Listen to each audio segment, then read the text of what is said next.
মসজিদ করছে এর জবাব আল্লাহ তৌফিক পাবে। আপনার ফ্যামিলি আমার বউ বাচ্চা কি চলেছে, আমার বউ বাচ্চা যে চোখের পানি ফেলাইছে, আল্লাহ তৌফিক আপনার বিচার হবে, আপনার বিচার হবে, আপনার বিচার হবে। আমি মুসলিম নেতা আত্মার সরকারের চ্যালেঞ্জ করে দিচ্ছি, তোমার যদি বুকের কথা থাকে আমার চ্যালেঞ্জ পূরণ করো।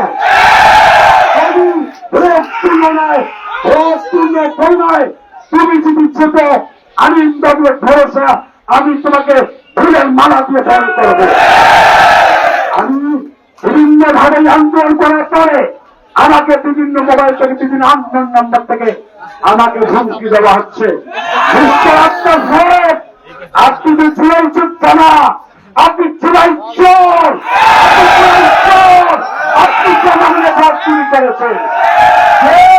যে যোদ্ধা জনগণের ভোট চুরি করে তাকে সব করা সম্ভব। আমি আপনাকে বলতে চাই, আপনি আমার চ্যালেঞ্জ গ্রহণ করেন, আপনি কিছুভাবে চলে যান, আমার ভোটটা পূর্ণ করা হোক। এই জন্য যদি আপনি জিতেন আমি আপনাকে ফুলের মালা দিতে, ফুলের মালা দিয়ে